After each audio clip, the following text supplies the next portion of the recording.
Monsieur le Président de l'Assemblée nationale,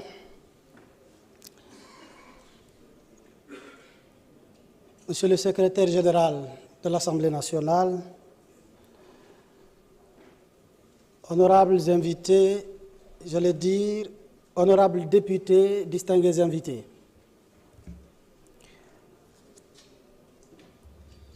Il me revient l'honneur aujourd'hui à l'Assemblée nationale de prendre la parole au nom du gouvernement. Après ma tentative de prise de parole ratée de la dernière fois, pour laquelle je salue de passage l'intervention de l'honorable Guy Marius Sagna, qui s'inscrit dans le cadre de ce changement systémique que j'inscris dans le cadre de Djub Jubal Jubanti et que je prends avec beaucoup de philosophie, même s'il faut accepter qu'il est intervenu pour exercer un droit par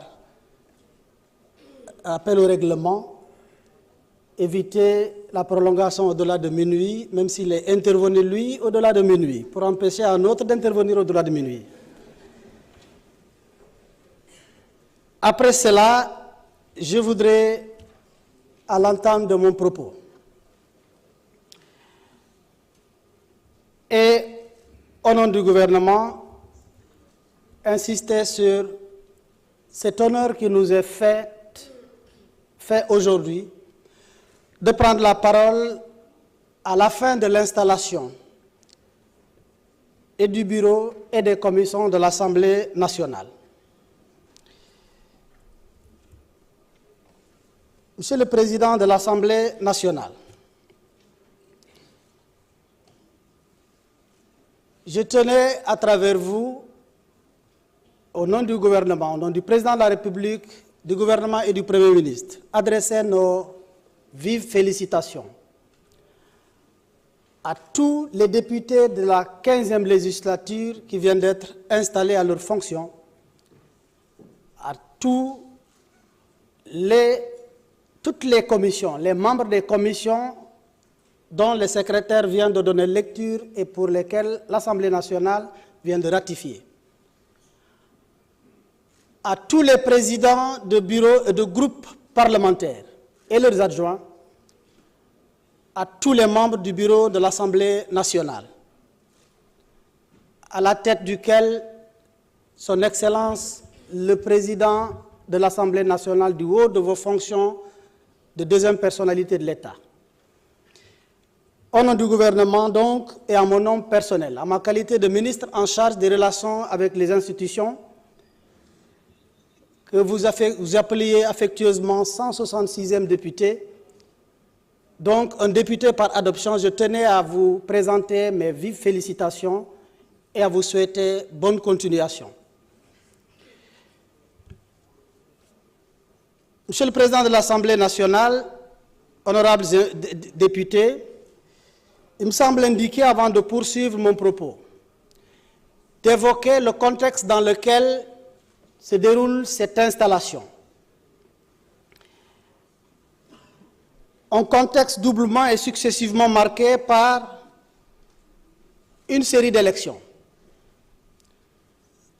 Si nous acceptons que le Sénégal, du point de vue de la forme de l'État, la forme de gouvernance, a choisi le système démocratique, nous devons ensemble accepter que l'élection est l'un des baromètres de mesure de l'efficacité et du dynamisme de toute démocratie. Et il est important de rappeler, dans ce contexte-là, que nous venons d'une élection d'abord présidentielle, ensuite des élections législatives. Je voudrais, à partir de ce moment-là, que vous me permettrez de rendre un vibrant hommage à tous les démocrates de ce pays. Oui, notre démocratie, à un moment donné de son histoire, a été secouée, parfois malmenée, et parfois même agressée.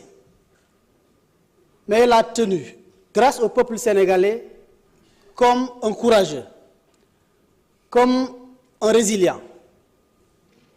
Et l'histoire retiendra qu'en 2000, nous avons un leader qui s'appelle Maître Abdoulaye Wade, à qui nous rendons un vibrant hommage pour ce qu'il a fait pour ce pays. La même histoire que nous avons en partage a aussi retenu qu'en 2012, nous avions le président Macky Sall, qui à un moment donné des rendez-vous de l'histoire a tenu. Et dans la continuité, en 2024, force également est d'accepter que notre démocratie a été sévèrement agressée, mise à terre, tellement mise à terre qu'il a fallu 2 béquilles au lieu d'un ou d'une pour qu'elle puisse tenir ce que les journalistes appellent affectueusement le tandem. Je vous nomme le président Bassirou Diomaye Diakhar Faye et son premier ministre, chef de parti, M. Ousmane Sonko.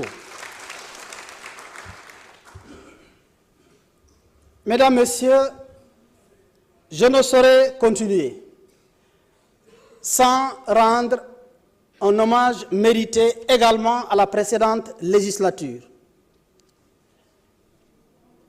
En moins de 2 ans, elle a donné l'impression qu'elle a vécu en 10 ans de législature. Tellement de choses se sont passées dans cet hémicycle.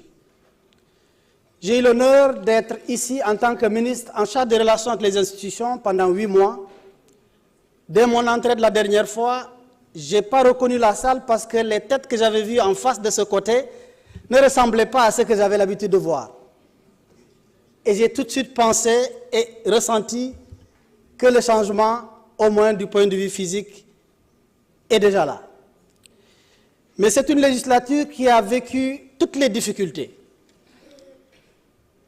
Et je rends hommage à ceux que je retrouve ici parce qu'ils ont fait ce qu'ils devraient faire au moment où le Sénégal avait besoin de tous. C'est l'occasion d'embrayer avec la présente législature. Et je commencerai par ce que j'ai vu au niveau du perchoir, les 2 extrémités. Les sages, les anciens, ancienneté par l'âge, mais aussi ancienneté par l'expérience. Je voudrais reconnaître ici un adage bien wolof qui dit ndeke mag baax na bàyyi ci réew rawatina mag bu baax. À travers les anciens, je veux nommer le doyen Alakan. Je voudrais vous rendre un vibrant hommage et j'ai compris après pourquoi ceux qui ont fait le choix sur les anciens et les plus jeunes en même temps. J'ai compris combien ils ont raison. Malgré le fait, sans entrer dans l'indiscrétion, le doyen Alakan n'avait pas à un moment donné voulu venir ici. Mais moi j'ai compris enfin pourquoi ils vous ont choisi. Bravo pour ce que vous avez fait lors de l'installation. Et à travers vous, tous ceux qui sont ici, doyens, et par l'âge et l'ancienneté. Je voudrais m'adresser enfin aux plus jeunes. Sans donner l'impression d'être donneur de leçons, nous sommes le gouvernement. Je parlerai avec la plus grande retenue. Mais je voudrais vous emprunter la casquette de député par adoption, puisque vous m'appelez 166e. Aux plus jeunes, je voudrais leur demander de reprendre davantage confiance en eux. Quand vous allez dans un endroit pour la première fois, même pour ceux qui ont été à l'école, ils comprennent que quand vous passez en classe supérieure, vous trouvez parfois ceux qui ont dû faire 2 fois, 3 fois la même classe. Les premiers mois ne vont pas être ressemblés aux derniers mois. Prenez confiance sur vous et sachez qu'à votre âge, certains des doyens n'avaient pas et n'étaient pas à votre place. Et que dans quelques mois, avec l'appui du président de l'Assemblée nationale en termes de formation, en termes de renforcement de capacité, vous comprendrez que vous êtes appelés à briller. Vous êtes appelés à être les meilleurs dans cette Assemblée nationale. Cela dit, je voudrais que vous me permettiez de rendre un hommage à votre président nouvellement élu. Excellence, Monsieur le Président de l'Assemblée nationale, pour ne plus vous appeler chers collègues, encore moins vous tutoyer. je voudrais vous rendre un hommage pour d'abord ce que vous avez fait au sein du gouvernement et au sein du ministère des Infrastructures, des Transports terrestres et aériens. Je n'ai pas eu l'opportunité de prendre la parole la dernière fois, mais je sais que vous êtes si jeune du point de vue de l'âge, mais l'expérience, l'engagement, l'ambition et surtout l'amour que vous avez pour le Sénégal sera l'aiguilleur qui conduira chacun de vos pas vers le succès. Ce que vous avez réalisé au niveau du ministère des Infrastructures, j'aurais bien aimé parler avant ce qui est survenu ne survienne. Parce que je sens que c'est lourd. Je sais qu'on ne pourra pas remplacer El Malick. On peut simplement le succéder et faire dans la continuation, mais dans l'innovation. Mais vous avez marqué de façon indélébile. Vous avez marqué sous votre magistère, ce ministère de façon indélébile. Et le peuple témoigne, le peuple sénégalais en est témoin. Je sollicite de vous prière, accompagnement, en vous demandant de ne pas décrocher si vite pour que ce qui doit être continué le soit et toutes les rénovations qui s'imposent également le soient. Cela dit, je ne saurais terminer mon propos sans prier un franc succès à la présente législature. Une législature de challenge, une législature d'attente forte pour le peuple sénégalais, une législature d'attente même pour le gouvernement. Nous avons choisi et assumé le devoir de faire des ruptures profondes, un changement systémique.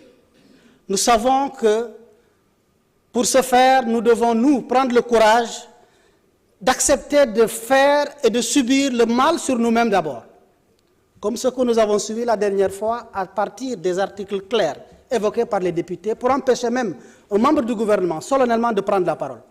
C'est à féliciter. En dehors de cela, nous voudrions, en tant que gouvernement, insister sur le fait que nous espérons que des députés, une opposition constructive, un refus motivé sur certaines choses, mais un encadrement, un accompagnement pour que ce changement intervienne. Sans vous, l'exécutif ne pourra pas gouverner comme il faut. À travers votre action de voter les lois, à travers votre action de contrôle de l'action gouvernementale et à travers votre action de représentation du peuple. Sur ce, je commence à être long, je voudrais, avant la fin de mon propos, souhaiter plein succès à votre mandature. Je vous remercie de votre aimable attention.